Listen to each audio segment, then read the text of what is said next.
Ketika kita berdoa dan menyapanya Bapa, kita harus bersedia untuk menerima jawaban tidak darinya atas doa kita. Dengar pasti, dikabulkan belum tentu. Dan kalau kamu menyapa dia Bapa, artinya kamu siap doamu tidak dikabulkan. Kamu siap dia mengatakan tidak. Loh, apa hubungannya? Apa hubungannya antara dia Bapa, lalu doa saya tidak dikabulkan? Apa hubungannya antara dia Bapa, lalu dia jawab tidak pada saya? Hubungannya ialah Lukas 11. Bapa manakah di antara kamu, jika anaknya minta ikan daripadanya, akan memberi ular kepada anaknya ganti ikan? Atau jika dia minta telur, akan memberikan kepadanya kalajengking? Matius 7, 9, 10. Adakah seorang daripadamu yang memberi batu kepada anaknya jika dia minta roti? Atau memberi ular jika dia minta ikan? Ayat-ayat ini menyatakan bahwa seorang bapa insani, seorang bapak duniawi, bapak jasmani, kalau anaknya minta roti tidak mungkin dia kasih batu. Kalau anaknya minta ikan tidak mungkin dia kasih kalajengking. Kalau anaknya minta telur tidak mungkin dia kasih kalajengking. Anaknya minta ikan dia kasih ular. Tidak mungkin, itu bapak jasmani. Kalau bapak jasmani saja seperti itu, bapak jasmani yang adalah orang berdosa juga tidak melakukan itu, bagaimana mungkin Bapa surgawi melakukannya? Bapa surgawi hanya memberikan yang baik kepada anak-anaknya.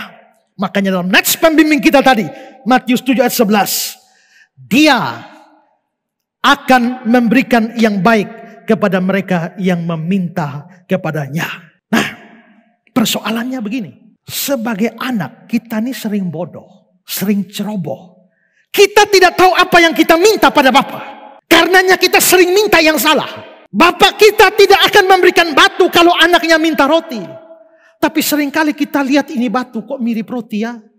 Lalu yang kita minta tuh batu. Bapak yang baik bagaimana? Kasih. Kalau kasih berarti kau makan batu. Karena dia Bapak yang baik. Dia bilang, nak, yang kau minta ini hanya batu, hanya mirip roti saja. Jadi saya tidak kasih. Karena kalau saya kasih gigimu patah. Bapak yang baik tidak akan memberi ular kalau anaknya minta ikan. Tapi ini ular di sini, ini ikan di sini, ini bisa dari bahasa asli bisa berarti belut. Jadi mirip. Bapa manakah yang akan memberikan ular kalau anaknya minta ikan atau belut? Tapi karena belut dan ular itu mirip. Kadang-kadang ada anak yang lihat ular, dia kira itu belut. Maka dia minta Tuhan kasih belut. Tuhan bilang bukan, ini ular kawan. Ini ular anak. Ya. Kalau saya kasih kau, mati kau. Karena itu, karena aku Bapa yang baik, biarpun kau doa puasa minta ular, aku tidak akan kasih. Tidak. Bapa yang baik tidak akan memberikan kalajengking kalau anaknya minta telur. Kalajengking dan telur itu mirip. Jangan pikir kalajengking kita dan telur kita. Pikir di Yahudi sana, orang biasa bikin telur dan kalajengking di sana itu biasanya ada di dalam sarang telur. Dan kalajengking di sana itu pada zaman itu jumbo-jumbo, lalu kulitnya mirip telur dan mereka membuat bulatan yang mirip telur sehingga kalajengking dan telur itu mirip. Bapa manakah yang memberikan kalajengking kalau anaknya minta telur?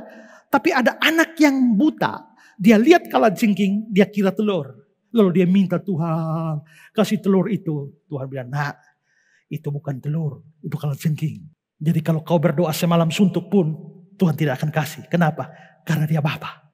Bapa yang baik. Dengan kata lain, doa kita seringkali salah. Tapi bersyukurnya karena kita bilang dia Bapa.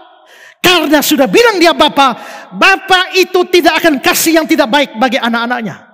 Itulah sebabnya kalau anaknya minta salah, dia pasti bilang tidak.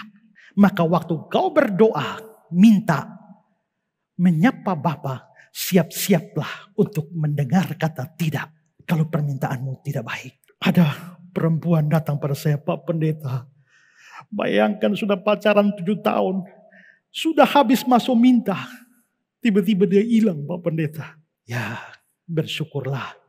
Kenapa? Ya, karena mungkin kau pikir itu ikan. Tapi menurut Tuhan itu ular. Jadi sebelum tiba hari H, Tuhan biarkan ular itu pergi. Atau dia menyelamatkan engkau dari ular itu. Kalau tidak kau akan hidup dengan ular. Sampai maut memisahkan. Karena itu Tuhan cegah. Kalau begitu aduh. Berapa banyak kita yang minta batu. Berapa banyak kita yang minta ular. Berapa banyak kita yang minta kalajengking. Bayangkan seandainya Tuhan kasih semua. Lu minta apa saja batu ini makan batu. Ya kalajengking makan kalajengking. minta ular, kasih ular, habislah kita semua. Tapi bersyukur dia Bapa yang baik. Ya, Bapa yang baik, dia pasti berikan yang baik bagi kita. Karena itu tiap kali doamu dijawab tidak oleh Tuhan, jangan kecewa, bersyukur. Karena itu Bapa yang baik. Yayasan Karya Bakti Esra Soru atau disingkat KABES hadir sebagai wadah untuk memberitakan Injil dan melayani secara holistik. Yayasan ini didirikan oleh Pendeta Esra Alfred Soru di Kota Kupang, Nusa Tenggara Timur dan bergerak di bidang sosial dan keagamaan. Yayasan ini memiliki visi menjadi lembaga yang mempunyai andil dalam membentuk kekristenan yang gigih dalam memberitakan Injil serta setia kepada ajaran yang alkitabiah dan melayani secara holistik. Dan misi dari yayasan ini yaitu melakukan pemberitaan Injil dan penyebaran ajaran yang alkitabiah secara langsung maupun melalui berbagai media, juga mempersiapkan dan mengutus misionaris-misionaris lokal ke berbagai wilayah, terutama ke pelosok-pelosok, serta mengadakan seminar-seminar atau pelatihan-pelatihan doktrinal, dan melakukan aksi-aksi sosial yang mengarah kepada pelayanan Kristiani yang bersifat holistik. Berikut serangkaian kegiatan yang telah dilaksanakan oleh Yayasan Karya Bakti Esra Soru. Bagi saudara dimanapun berada yang rindu untuk mendukung pelayanan kami, khususnya melalui dukungan dana, maka saudara dapat menyalurkannya ke nomor rekening yang tersedia. Untuk informasi selengkapnya dapat menghubungi Sekretariat Yayasan Karya Bakti Esra Soru melalui nomor berikut ini. Mari beritakan Injil dan melayani sesama dengan kasih bersama Yayasan Karya Bakti Esra Soru. Tuhan Yesus memberkati.